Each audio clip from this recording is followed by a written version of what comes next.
Our next topic is Monsters at Work.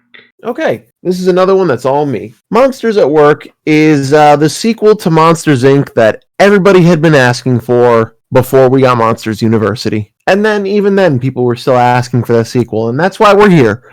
We're going to continue after they'd gotten rid of Waternoose. They switched to Laugh Power instead of Scream Power, and, it's another paradigm shift series, but it's almost like I don't want to compare it to The Office. I don't, but you're basically experiencing office life at Monsters Inc. Long and short, there are challenges that the company faces on the daily. You do keep up with Mike and Sully, of course, because you've been keeping up with them since always. So you want to know how they're handling being the boss, and being the boss can have its challenges, especially for someone like Mike, who's juggling not only being one of the CEOs of Monsters Inc., but also being their top jokester instead of scarer. Anyway, the characters they focus on most, because Mike and Sully while they are characters we focus on a lot, they're not the main characters. The main characters are the Monsters Inc. Facilities Team, or MIFT for short. They consist of your cast of typical office characters. There's your boss, who's always just happy to be here and wants everybody to have a good time. There's the one dude who, his name is Duncan in this series. He wants to give like the main character a hard time for reasons mostly having to do with like an inferiority complex. So there's basically Randall 2.0. Yeah, but Randall 2.0 was a downgrade. Ooh. Listen, Duncan is petty and he's childish and he just clearly doesn't like Tyler, our main character, but he's not a terrible person like Randall is. He's just not the kind of guy you want to be friends with. He's more like Dwight from The Office.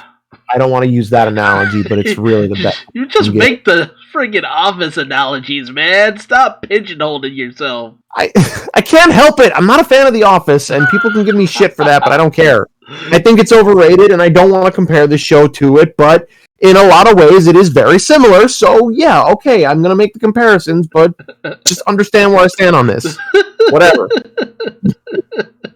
So, yes, Duncan is this show's Dwight. Tyler is the main character.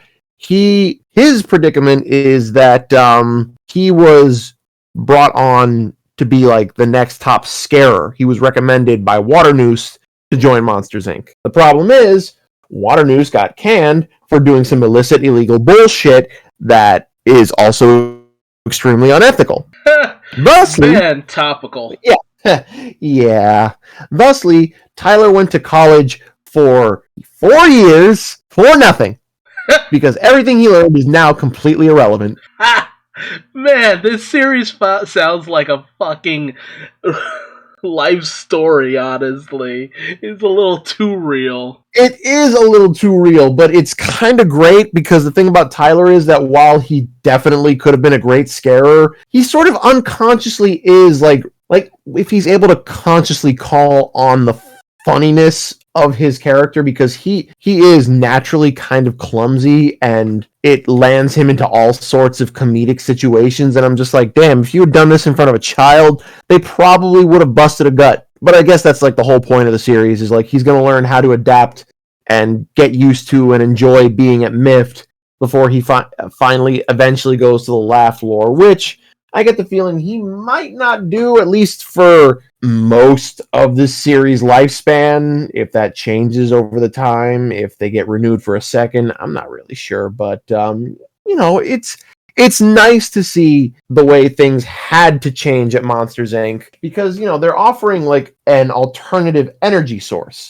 So they have to compete with the other Scream-powered companies and showcase that they can stand out amongst them. And it's bit of a challenge. Honestly, oh yeah, it's a bit of a challenge, but honestly, this is a pretty good series to have in this day and age. It's far more relevant than it should be, but damn, do we need to take a look at the paradigm shifting right now? Because, it feels a little too real for a fictional series, don't it? Hey, life imitates art, and art imitates life. Or as I like to say it, life imitates art, imitates life. Well, at least tell me one thing. How do John Goodman and Billy Crystal sound in regards to this series? Exactly the same as they've always sounded. They're like they fit into these roles absolutely perfectly. And I think one of my favorite bits was let's see, they're trying to increase morale, right? So Mike is just doing in this one particular episode. They're trying to increase morale. Mike decides, let me just buy all sorts of nice shit for everybody and just do this thing where I give everyone money on Monday. It's like, where'd you get this money? Oh yeah, you all that money you had stashed under your bed, I took that and I'm paying everybody with. It's like, excuse me, what? What? Oh yeah, no, it sounds like a shitty thing to do, but the best part is the payoff later on, because it's just like, Mike, everything you've done actually worked out. It's like, wow, good for you. We might actually make a profit out of this. That's great. Because you know what tomorrow is? Tomorrow is Pay Me Back Tuesday. I was just like, yeah, I know that's right, Sully. You wouldn't take that shit. I wouldn't take that shit. Listen here, you blinky little green son of a bitch. I love you, but I will punch your blue fucking ball-shaped ass into space. Oh,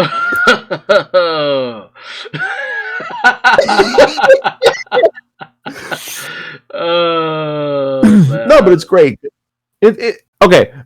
I'm selling the series up a bit.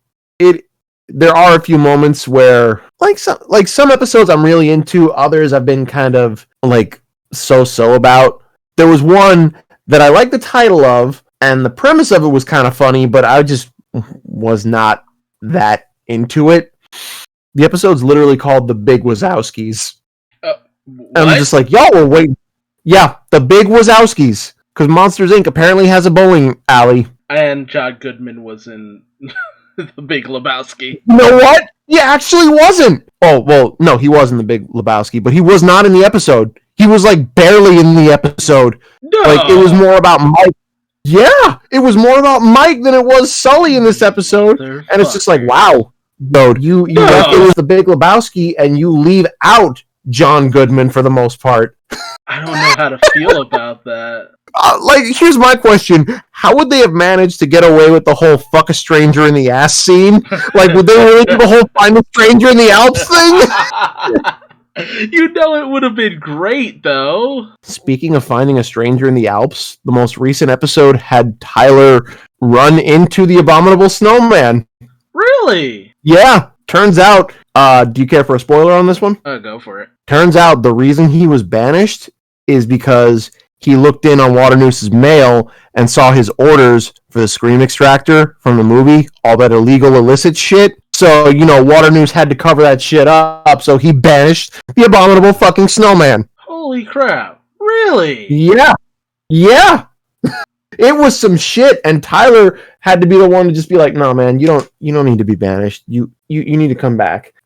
Listen, this past week's episode was really, really good, and you were kind of like, you probably wouldn't have expected it to be, but damn, that shit snuck up on you. It was so good. And did John Ratzenberger come back to play the Abominable Snowman? You bet your ass he did. Holy shit. God, I might actually need to watch this then.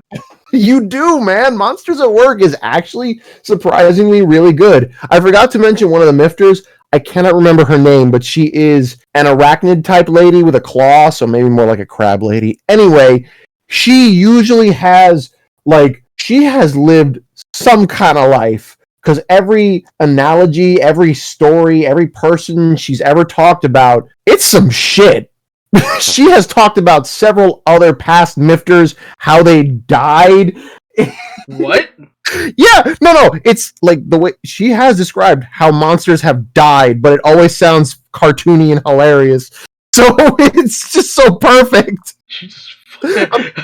I'm telling you, listen, I'm telling you, she will be your favorite character, and you'll know why when you meet her.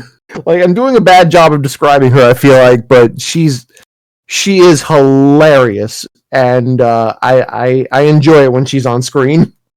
Oh, also, the last Mifter, she knew Tyler in college, apparently. You remember the long purple noodle-looking dude from Monsters U, the hippie who was just like, I need you to forget everything right away. Done. Yeah. You remember that guy? Yeah. She kind of looks like him, but bigger and yellow. Huh. Okay. Yeah, she was apparently one of Tyler's classmates, and it looks like it's pushing towards the two of them having a pretty. They're gonna have a friendship, definitely like a pretty strong friendship. What it evolves to past that, I can't say. I don't really do monster ships, at least not yet, anyway. And it looks like they're building a strong friendship on a foundation that needed to find it.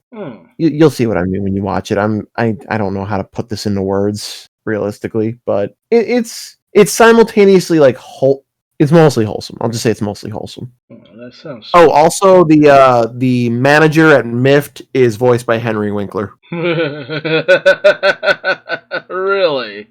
Yeah. So just picture Henry Winkler always just happy to fucking be here. Oh God, I don't know how I feel about that. Trust me, it's great. Even if it sounds like it's terrible, which, from a certain perspective it totally would be, but it's great.